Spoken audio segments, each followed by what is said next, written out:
Harapan Bangsa. I'm Miss Dewi and I will teach you English subject matter.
Sekolah Anugerah Harapan Bangsa Medan memiliki visi terwujudnya perguruan Kristen Anugerah Harapan Bangsa Medan berstandar nasional dan tidak lepas dari standar lokal.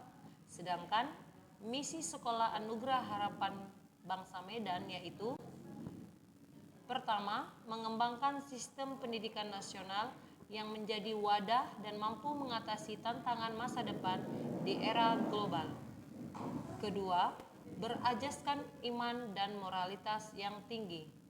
Ketiga, sanggup menghasilkan anak didik yang cerdas, tangguh, dan mandiri. Keempat, beriman dan bermoral tinggi. Terima kasih.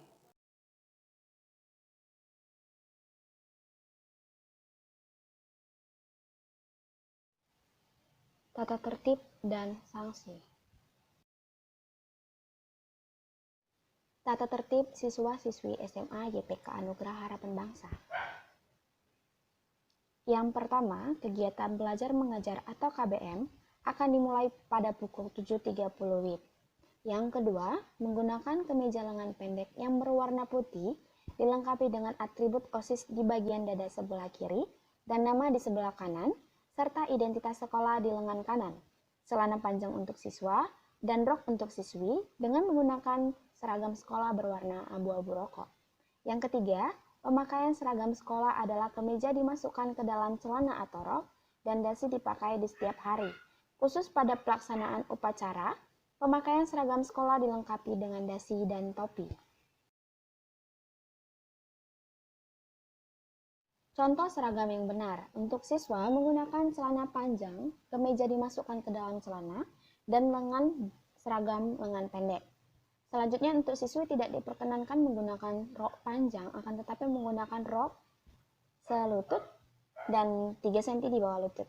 Siswa-siswi harus memakai dasi setiap harinya dan memakai tali pinggang setiap harinya, beserta badge nama dan simbol sekolah. Yang keempat, khusus untuk siswi, panjang rok diharuskan 3 cm di bawah lutut dan kaos kaki berwarna putih selain seragam pramuka, karena jika menggunakan seragam pramuka, maka kaos kakinya berwarna hitam. Panjang kaos kaki di atas mata kaki. Yang kelima, menggunakan tali pinggang berwarna hitam polos. Yang keenam, sepatu dan tali sepatu berwarna hitam polos. Yang ketujuh, khusus bagi siswa tidak diperkenankan mengecat rambut, ini juga berlaku untuk siswi. Lanjut untuk siswa, tidak diperkenankan memelihara kumis, jabrik, jambang, jenggot, kuku panjang, dan rambut panjang. Rambut panjang maksimal 5 cm.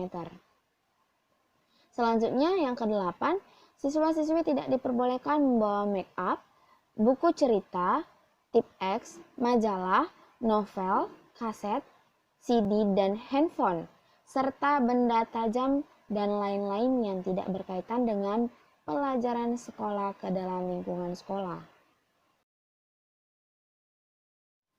Lanjut, tata tertib belajar daring atau online. Yang pertama, kegiatan belajar mengajar daring akan dimulai pada pukul 7.30 WIB. Yang kedua, siswa-siswi wajib mengisi absen yang telah diberikan oleh guru mata pelajaran. Yang ketiga, siswa-siswi wajib berbicara sopan saat berkomunikasi atau saat pembelajaran daring berlangsung. Yang keempat, siswa-siswi wajib berpakaian sopan saat pembelajaran daring yang menggunakan video call atau tatap muka. Yang kelima, jika siswa-siswi mengalami masalah dalam pembelajaran daring seperti mati lampu, kuota HP habis, dan handphone rusak, siswa-siswi wajib mengabari wali kelas atau guru mata pelajaran yang bersangkutan. Yang selanjutnya, sanksi. Setiap siswa-siswi akan dikenakan sanksi jika melakukan pelanggaran sebagai berikut. Yang pertama, jika rambut siswa panjangnya melebihi 5 cm, maka akan dilakukan pencalangan atau pemangkasan. Yang kedua, jika atribut berpakaian tidak lengkap seperti badge nama dan simbol sekolah, maka seragam akan dicoret. Yang ketiga, jika siswa yang memakai celana kuncup pensil, maka celana siswa tersebut akan digunting. Yang keempat, jika sepatu atau tali sepatu tidak berwarna hitam dan kaos kaki tidak berwarna putih selain seragam pramuka, serta kaos kaki di bawah mata kaki, maka guru BP atau BK akan menyita sepatu atau tali sepatu dan kaos kaki tersebut. Yang kelima, jika siswa-siswi terlambat 1 menit setelah bel berbunyi, maka akan diberikan hukuman berupa A. Berdiri di depan tiang bendera selama 1 les dalam waktu 40 menit. Yang B. Jika 2 kali terlambat, maka siswa-siswi tersebut akan dipulangkan. Yang keenam, jika siswa-siswi terlambat sebanyak 3 kali, maka akan dipanggil ke ruang BK atau BP dan akan dikenakan SPO, yaitu surat panggilan orang tua dan atau dipulangkan. Yang ketujuh, jika siswa-siswi memiliki ALPA atau tidak hadir ke sekolah tanpa keterangan sebanyak 2 kali, maka akan dikenakan SPO atau surat panggilan orang tua. Yang kedelapan, jika siswa-siswi sakit, orang tua atau wali dapat memberikan surat sakit kepada wali kelas atau guru BK. Jika sakit berlangsung lebih dari 3 hari, maka harus memberikan surat sakit dari dokter. Yang kesembilan, jika siswa-siswi ingin izin pulang karena sakit atau ada urusan keluarga yang mendadak, maka orang tua harus datang menjemput siswa-siswi tersebut. Yang kesepuluh, jika siswa-siswi ketahuan membawa handphone ke sekolah, maka guru mata pelajaran berhak menahan handphone siswa-siswi tersebut. Ada ketentuannya. Yang A, ketahuan sekali akan dikenakan surat peringatan. B, ketahuan yang kedua kali handphone akan ditahan dan dikenakan surat panggilan orang tua. C, ketahuan yang ketiga kali, handphone tidak akan dikembalikan hingga naik kelas atau hingga tamat. Yang ke-11, jika siswa-siswi tidak membayar uang sekolah paling lambat tanggal 15, maka siswa-siswi tersebut akan dipulangkan. Yang ke-12, jika siswa-siswi ketahuan membawa rokok, narkoba, miras, dan benda tajam, maka siswa-siswi akan dikenakan surat panggilan orang tua ketiga dan atau langsung menghadap ke kepala sekolah. Penting, siswa-siswi akan diberikan teguran sebanyak 2 kali jika siswa-siswi melanggar peraturan seperti yang pertama, berambut panjang, yang kedua, atribut berpakaian tidak lengkap, yang ketiga, terlambat maksimal 3 kali. Jadi untuk yang 3 peraturan ini akan diberikan teguran sebanyak 2 kali. Yang selanjutnya, jika teguran tidak diindahkan oleh siswa-siswi, maka siswa-siswi akan dikenakan surat panggilan pertama, dan jika surat panggilan orang tua siswa-siswi lebih dari 3 kali, maka akan ditindaklanjut oleh kepala sekolah.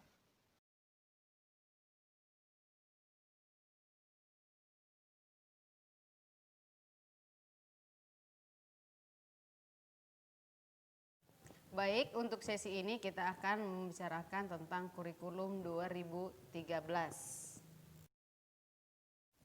Nah, untuk penilaian kurikulum K13, yang paling pertama yaitu penilaian sikap spiritual, artinya ini berhubungan dengan agama, bagaimana dengan berdoa, dan lain sebagainya. Yang kedua, penilaian sikap sosial. Yang ketiga, penilaian kognitif atau pengetahuan. Nah, ini bisa dari tugas selama belajar ya, dari latihan-latihan, dari ujian, itulah untuk melihat penilaian pengetahuan. Yang keempat, penilaian psikomotorik, keterampilan, bagaimana keterampilannya selama pembelajaran berlangsung. Oke. Untuk penilaian K13 di mana ada predikat A, B, C, D. Untuk A rentang nilai 91 sampai 100, predikat B rentang nilai 81 sampai 90, predikat C rentang nilai 70 sampai 80. Predikat D itu adalah dari nilai 69 sampai ke bawah, 0 sampai 69. Artinya untuk nilai 0 sampai 69 ini atau predikat D dikatakan tidak lulus dalam mata pelajaran. Pembagian rapot bulanan. Nah, ini penting untuk mengevaluasi hasil belajar siswa selama mengikuti kegiatan belajar mengajar. Nah, dalam satu semester ada 3 kali rapot bulanan. Nah, untuk semester ini untuk bulanan pertama ada di bulan September, untuk rapot bulanan kedua bulan Oktober, untuk rapot bulan ketiga itu ada di bulan November. Syarat naik kelas. Nah, ini poin yang sangat ditunggu-tunggu dalam setiap tahun ya. Nah, untuk syarat naik kelas yang pertama, tidak memiliki nilai merah lebih dari 3. Arti nilai merah adalah tidak tuntas, berarti berada di bawah nilai 70. Jika nilai tidak tuntasnya hanya 1, itu masih bisa dikatakan naik kelas. 2 pun masih bisa, atau merah maksimal 3. Ada tapinya, kalau dia jurusan IPS, nilai IPS-nya tidak boleh merah, nilai sejarah, geografi, ekonomi, sosiologinya itu tidak bisa merah. Dan juga kemampuan dasar, mate, bahasa Indonesia, bahasa Inggris. Nah, kalau di jurusan IPA, berarti semua mata pelajaran IPA itu harus tuntas, tidak bisa merah. Begitu juga kemampuan dasar. Berikutnya, poin yang kedua, batas absensi sakit 3, untuk izin bisa 3, absen atau alpa ada 11. Nah, maksudnya bukan jadi bisa dimanfaatkan, dalam satu semester boleh kok absen 11, itu bukan dikatakan seperti itu ya. Ini kalau memang harus, tidak ada pilihan, harus absen, itu ada batasnya. Tapi jangan jadi dimanfaatkan ya, diusahakan tetap hadir untuk mengikuti pembelajaran. Yang berikutnya adalah yang ketiga, sikap. Sikap ini adalah poin yang penting. Ketika pun nilai kita bagus tapi sikap kita sangat-sangat tidak terpelajar, itu menjadi bahan pembicaraan untuk guru ya, bagaimana apakah dia dikatakan layak naik kelas atau tidak, begitu. Shalom anak-anak kami semuanya, kelas 10 SMA Anugerah Harapan Bangsa. Semoga tetap semangat dalam memulai hari-hari di jenjang pendidikan SMA ya. Saat ini saya, Pak Roy Ginting, akan menjelaskan tentang pengenalan jurusan yang akan kamu jalani selama pendidikan di SMA Anugerah Harapan Bangsa ya. Jadi, paparan-paparan berikut ini akan membantu kamu bagaimana cara menjalani proses pendidikan di tingkat SMA setelah kamu mengetahui dan memahami tentang jurusan yang telah kamu pilih ya. Jadi, saksikan dengan baik. Baiklah, pada bagian yang pertama ini kita akan membahas tentang pembagian jurusan yang tersedia di SMA ya. Yang kedua, syarat-syarat memasuki jurusan. Jadi apa saja syarat yang harus dipenuhi oleh siswa agar bisa memasuki jurusan tersebut. Dan yang ketiga, pertimbangan-pertimbangan apa yang umum yang diambil oleh siswa saat akan memilih jurusan pada tingkat pendidikan SMA. Nah, kita semua tahu bahwa jurusan di SMA itu ada 3 ya. Yang pertama, jurusan ilmu pengetahuan alam atau biasa orang menyebutkan dengan matematika dan ilmu alam atau MIA ya. Yang kedua, jurusan IPS atau ilmu sosial. Yang ketiga, ada jurusan kebahasaan atau ilmu pengetahuan tentang bahasa. Demikianlah tentang jurusan ini dibagi di SMA dan siswa bisa memilih salah satu di antaranya. Akan tetapi, sekolah kita pada saat ini masih tersedia 2 jurusan saja, yaitu jurusan IPA dan jurusan IPS. Berikutnya, kita akan mengenal apa itu jurusan ya. Jadi, jurusan itu adalah suatu wadah, suatu jalan bagi seorang siswa untuk mengembangkan minat dan bakat atau kemampuan yang dia miliki, sehingga jurusan tersebut membantunya untuk meraih masa depan atau cita-cita yang dia impikan untuk diraih ya. Misalnya, jika seseorang ingin menjadi seorang dokter, ingin menjadi seorang teknisi, ingin menjadi teknik di pertambangan ya, maka dia harus memilih jurusan IPA, tidak bisa IPS. Atau jika seseorang ingin mendalami ilmu farmasi, maka dia harus belajar di jurusan IPA. Sebaliknya, jika seseorang atau siswa bercita-cita ingin menjadi seorang jaksa yang hebat, seorang akuntan yang hebat, ya, atau seorang sosiolog atau bidang pekerjaan yang lain yang berhubungan dengan IPS, maka dia harus tepat memilih jurusan IPS dan mendalaminya dengan baik. Demikianlah jurusan ini akan membantu mengembangkan minat dan bakat untuk mencapai masa depanmu, ya. Demikian tentang jurusan. Semoga bisa dipahami dengan baik. Oke, dari ketiga jurusan yang ada di SMA, kita akan membahas bagian yang pertama, yaitu jurusan IPA, ya. Jadi, kalau dikatakan jurusan IPA, yaitu bidang-bidang ilmu pengetahuan yang mempelajari tentang alam, tentang makhluk hidup, konsep-konsep ilmiah, dan metode-metode yang diterapkan untuk meneliti tentang alam semesta. Ruang lingkup IPA yaitu tentang makhluk hidup, energi, dan perubahannya, ya, tentang alam semesta, tentang sifat material dan karakteristik dari benda-benda yang ada di bumi dan yang ada di luar angkasa. IPA terdiri dari 4 aspek pengetahuan, yaitu matematika sebagai dasar pengetahuannya, fisika mempelajari ilmu-ilmu fisik, kimia mempelajari tentang sifat materi dan perubahannya, dan biologi mempelajari tentang makhluk hidup dan seluruh sifat makhluk hidup. Nah, jadi kalau jurusan IPA ini, dia mengedepankan tentang logika berpikir, analisa tentang gejala alam, dan proses-proses pembuktian konsep ilmiah, ya, melalui kegiatan-kegiatan percobaan dan praktikum yang mungkin akan dikerjakan di laboratorium. Berikutnya, kita akan membahas tentang jurusan IPS, ya. Jadi, ilmu pengetahuan sosial atau IPS adalah bidang ilmu yang mempelajari tingkah laku manusia, mempelajari bagaimana pola kehidupan manusia sebagai individu dan manusia sebagai anggota masyarakat. Bagaimana seorang manusia berinteraksi dengan masyarakat itu dipelajari tingkah lakunya dalam bidang ilmu sosial, ya. Jadi, ilmu pengetahuan sosial ini mengikuti cara pandang yang bersifat terpadu, ya, atau keseluruhan antara beberapa mata pelajaran, yaitu bidang geografi, bidang ekonomi, bidang sejarah, dan bidang sosiologi.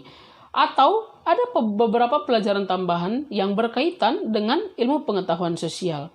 Jadi, ilmu pengetahuan sosial ini sangat berbeda dengan ilmu pengetahuan alam yang sudah kita bahas sebelumnya. Jurusan yang ketiga yang akan kita bahas adalah tentang jurusan pengetahuan bahasa, ya. Pengetahuan bahasa atau ilmu bahasa adalah ilmu yang berkaitan dengan ilmu tentang kaidah-kaidah kebahasaan, baik dari bentuk bahasa, unsur-unsur bahasa, sampai budaya-budaya yang terkait dari sebuah bahasa, ya. Jadi, ilmu bahasa terdiri dari beberapa mata pelajaran penting. Misalnya, bahasa Indonesia, bahasa Inggris, bahasa Jepang, dan antropologi, ya. Tetapi, dalam sekolah kita saat ini, ilmu bahasa ini tidak dikhususkan, ya, tidak ada dibuka. Kita masih membuka jurusan IPA dan jurusan IPS, ya. Selanjutnya, untuk memasuki jurusan tertentu di tingkat pendidikan SMA, maka seorang siswa harus memenuhi beberapa kriteria atau syarat yang dituntut oleh pihak sekolah agar dia bisa memasuki jurusan tersebut dengan baik, ya.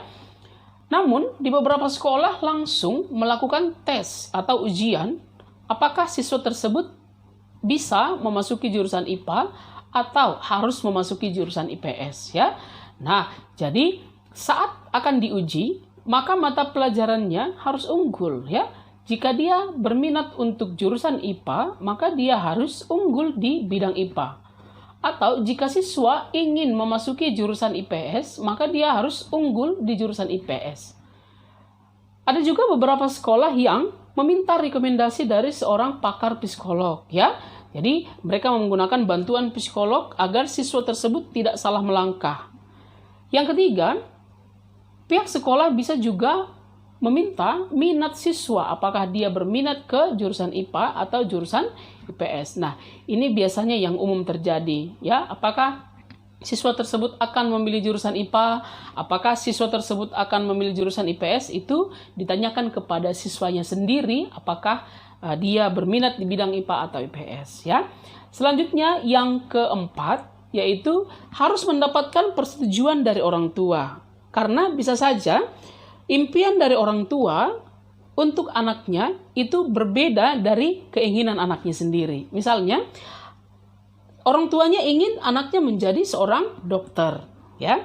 Tetapi anaknya ingin menjadi seorang akuntan. Tentu harus didiskusikan dengan baik, ya. Jadi apakah siswa akan memasuki jurusan IPA atau IPS harus sesuai dengan pembicaraan atau persetujuan orang tua, ya. Yang keempat, bisa juga melalui pertimbangan guru-gurunya di sekolah, ya. Apakah siswa ini dominan akan berkembang di IPA atau siswa tersebut akan dominan berkembang di bidang IPS, agar nanti siswa tersebut bisa menjalani pendidikan SMA-nya baik di jurusan IPA atau di jurusan IPS dengan baik. Nah, berikutnya kita akan membahas tentang pertimbangan-pertimbangan apa yang biasanya diambil oleh seorang siswa dalam menentukan jurusan-jurusan yang ada di SMA, ya. Nah, di poin yang pertama adalah friends, ya, atau teman.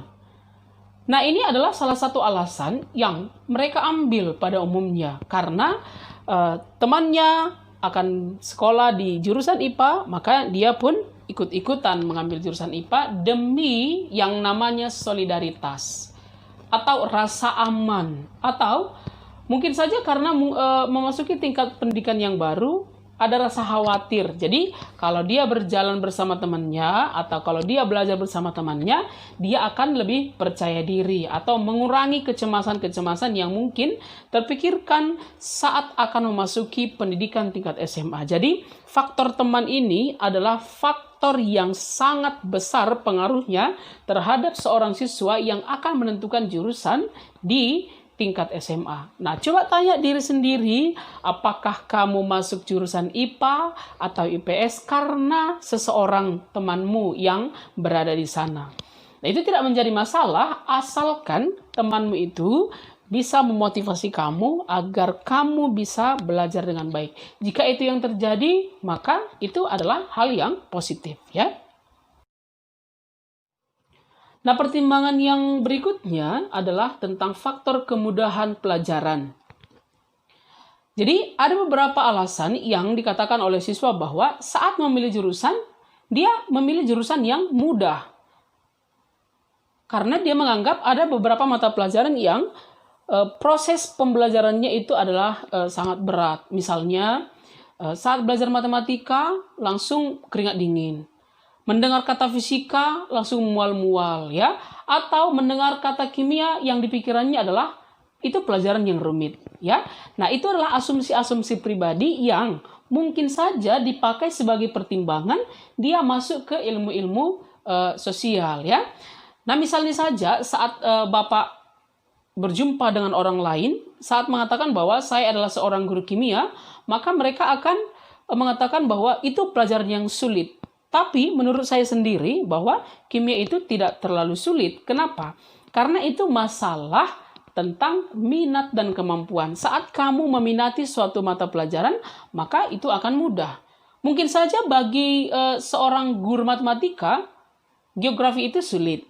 Mungkin saja bagi seorang guru fisika bahwa sosiologi itu sulit untuk dipelajari. Atau bisa saja bagi seorang guru bahasa Inggris bahwa fisika itu sulit. Nah, itu tergantung minat dan kemampuan, ya. Nah, anak-anak kami semuanya, tentang jurusan ini mudah atau tidaknya itu tergantung waktu, minat, dan perhatian yang kamu berikan kepada mata pelajaran tersebut.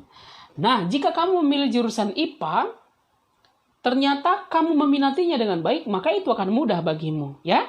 Atau jika kamu memilih jurusan IPS, tetapi kamu tidak menjalani dengan baik, maka itu pun akan menjadi sulit. Jadi faktor kemudahannya bukan terletak pada mata pelajarannya, tetapi anggapan kita secara pribadi. Nah, ini yang menjadi pertimbangan-pertimbangan bagi siswa biasanya bahwa tidak mau ribet, maka pilih jurusan IPS. Nah itu hal yang wajar. Tetapi berpikir tentang masa depan, maka apa yang akan kita jalani, cita-cita apa yang kita miliki, maka kita harus memperjuangkan bidang apapun yang harus kita pilih. Jadi kita harus menjalaninya dengan baik.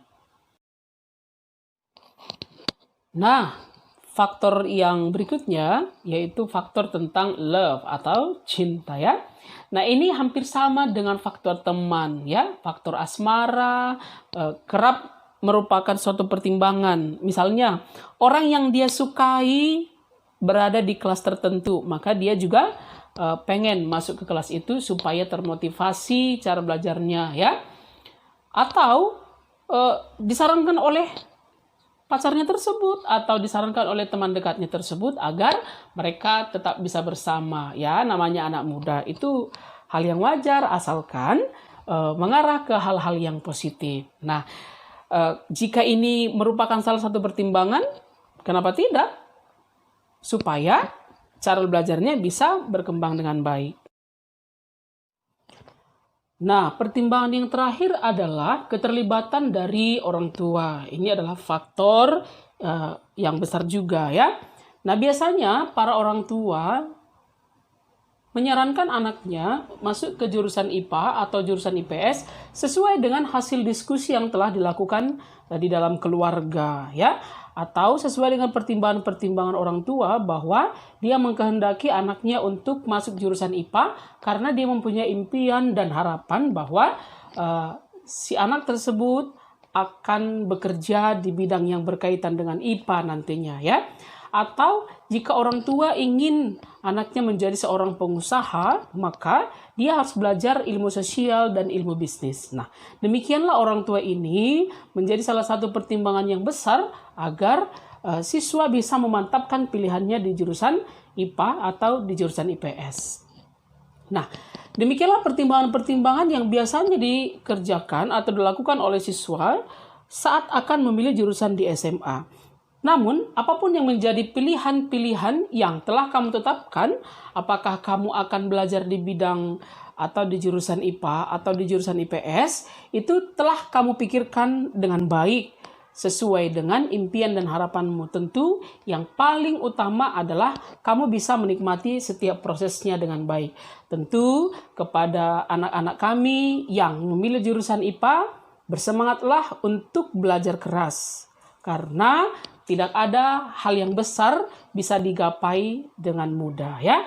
Atau anak-anak kami yang belajar di jurusan IPS nantinya, tetaplah semangat, tetap lakukan yang terbaik karena hal yang mudah akan menjadi sulit jika kamu mengabaikannya.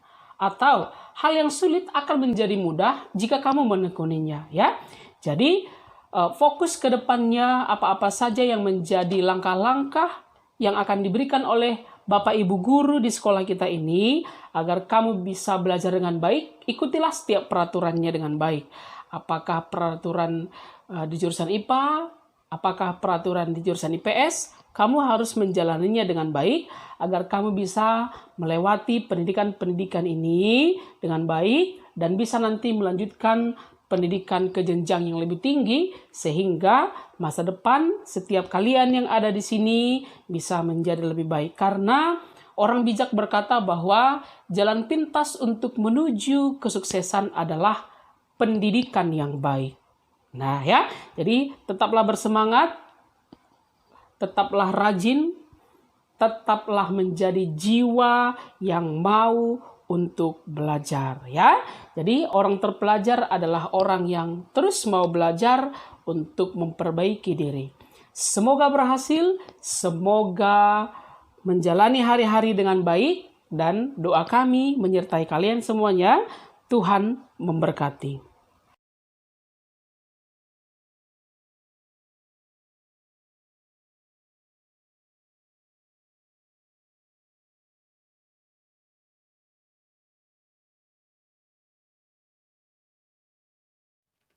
Ada 6 ekstrakurikuler yang ada di SMA Anugerah Harapan Bangsa.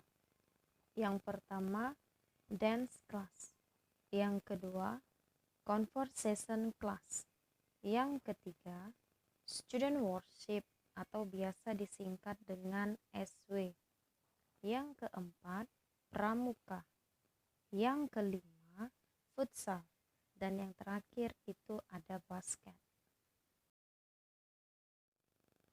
Dance class telah memenangkan beberapa juara. Ada juara 1 dan juara 2 di 2 tempat yang berbeda. Selain itu, dance class juga pernah memenangkan sebuah perlombaan dance menjadi juara favorit. Lalu, dance class ini juga pernah mengisi acara untuk Natal kita di sekolah tahun 2019 yang lalu. Untuk kegiatan ekstrakurikuler yang kedua, itu adalah conversation class. Itu diadakan setiap hari Selasa dan Senin setelah kita melakukan KBM. Conversation class dibimbing oleh Miss Dewi Harti Siagian.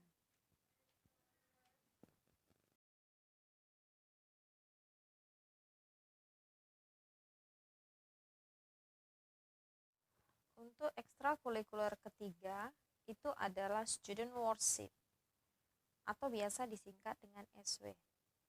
SW dibimbing oleh Miss Priscilia. Jadwal yang diadakan itu biasanya hari Jumat setelah KBM berlangsung di sekolah. Student Worship ini juga bisa digunakan sebagai media untuk latihan para anak-anak kita yang ingin menampilkan suatu penampilan di acara-acara tertentu.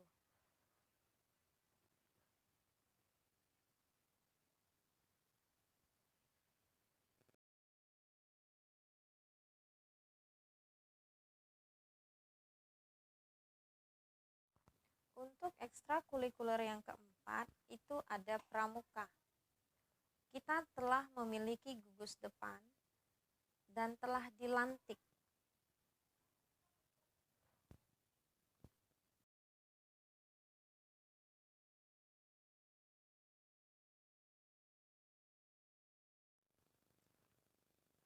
Untuk ekstrakurikuler yang kelima, itu ada basket.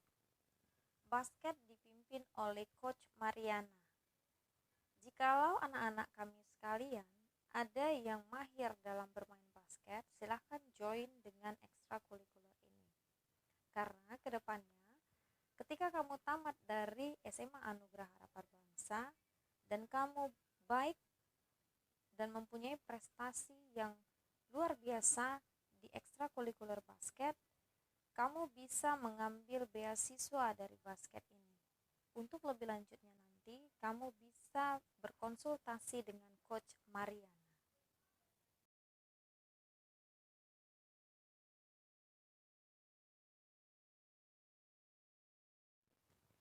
Dan yang terakhir itu adalah ekstrakurikuler futsal. Futsal ini dipimpin oleh Coach Ardi Simaremare. Nah, anak-anak kami semuanya, keenam ekstrakurikuler ini, setiap ekstrakurikulernya pernah mengambil bagian di berbagai event ataupun kegiatan-kegiatan yang pernah kita lakukan selama belajar di SMA Anugerah Harapan Bangsa. Untuk itu, setelah kami memberikan penjelasan tentang beberapa ekstrakurikuler yang ada di SMA Anugerah Harapan Bangsa ini, kami sangat mengharapkan bahwasannya anak-anak kami semuanya boleh mengikuti dan join dengan semua ekstrakurikuler yang ada, sehingga kedepannya bisa memotivasi belajar kalian semua.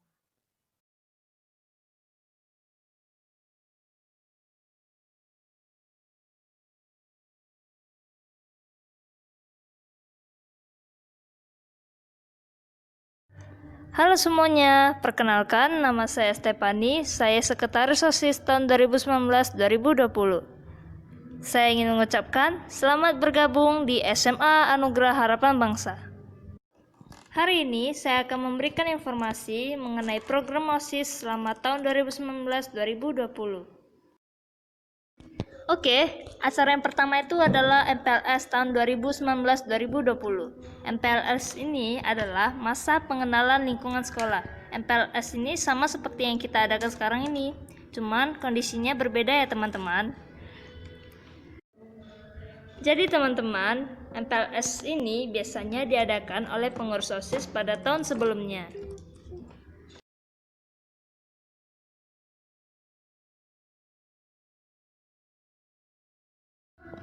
Oke, acara yang kedua ini adalah pelantikan OSIS tahun 2019-2020. Pelantikan OSIS ini diadakan pada bulan Juli 2019. Dan terpilihnya Ibu Kristina sebagai pembina OSIS, Christian Tanada sebagai ketua OSIS, Christopher Tanoto sebagai wakil ketua OSIS, Stefani sebagai sekretaris, Jennifer sebagai bendahara, dan 28 anggota OSIS lainnya, yang dimana terbagi menjadi 6 tim.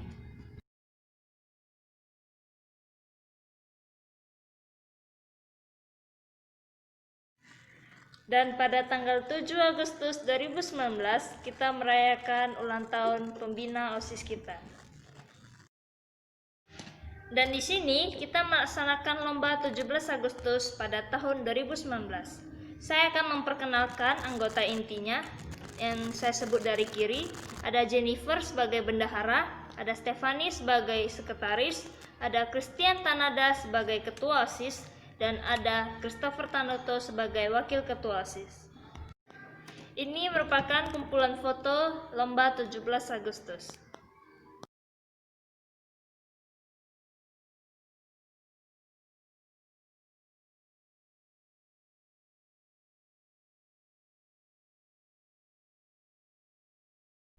Ini adalah tim Paskibra SMA yang bertugas pada tanggal 17 Agustus tahun 2019.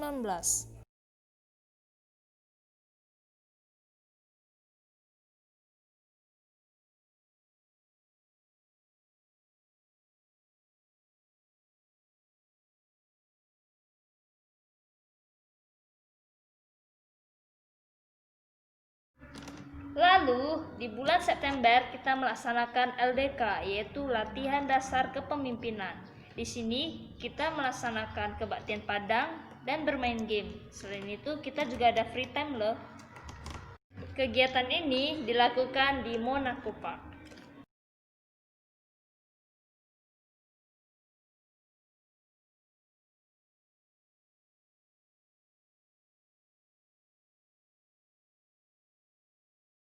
Dan ini adalah lomba literasi dan lomba speech. Jadi, di sekolah kita, khususnya SMA Anugerah Harapan Bangsa, setiap hari Selasanya kita akan mengadakan literasi, yang dimana 15 menit sebelum bel masuk sekolah, kita akan disuruh untuk membaca, baik itu novel maupun majalah.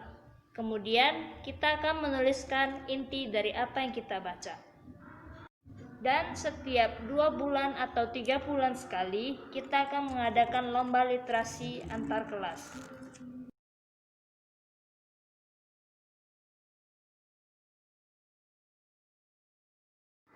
Kemudian, pada 25 November 2019, kita mengadakan Hari Guru. Dan ini adalah foto-foto perayaan Hari Guru tahun 2019.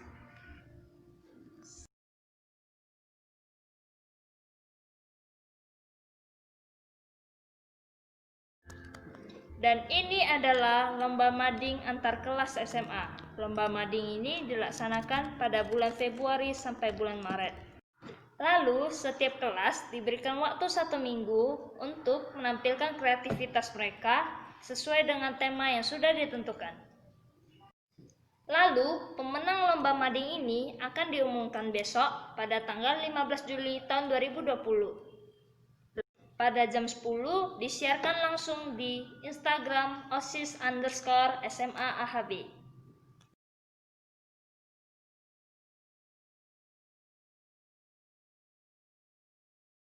Senam. Senam ini kita adakan setiap hari Jumat 15 menit sebelum bel masuk sekolah.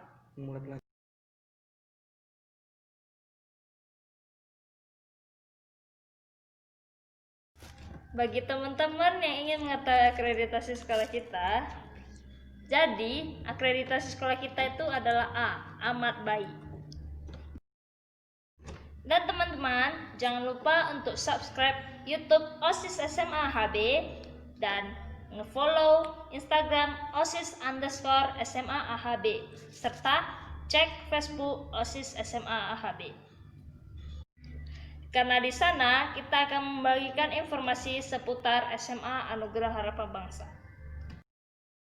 Dan teman-teman, kita akan mengadakan giveaway yang dimana pengumuman pemenangnya akan diumumkan besok tanggal 15 Juli 2020 secara live melalui Instagram OSIS_SMA AHB. Dan caranya itu gampang banget loh. Yang pertama, kalian wajib nge-follow OSIS_SMA AHB, kemudian like postingannya, kemudian share di story, dan akun tidak boleh privat ya. Yang keempat, komen di bawah nama, kelas, dan mention 5 teman kamu. Dan untuk Facebook, caranya adalah dengan pertama meminta pertemanan dengan OSIS SMA HB, kemudian like postingannya, share di story, dan komen di bawah nama, kelas, dan mention 5 teman kamu. Giveaway ini diadakan khusus untuk SMA Anugerah Harapan Bangsa, yang dimana peserta hanya dapat mengikuti di satu aplikasi, mau itu Instagram ataupun Facebook. Kemudian akan diambil 8 pemenang baik dari Instagram ataupun Facebook. Ada 8 pemenang yang akan diundi secara random oleh guru. Untuk hadiahnya akan mendapatkan 6 botol bervariasi dan 2 jam tangan. Jangan lupa untuk ikutan ya, karena waktunya tinggal malam ini. Dan sekian untuk informasi hari ini. Saya Stephanie, terima kasih dan sampai jumpa.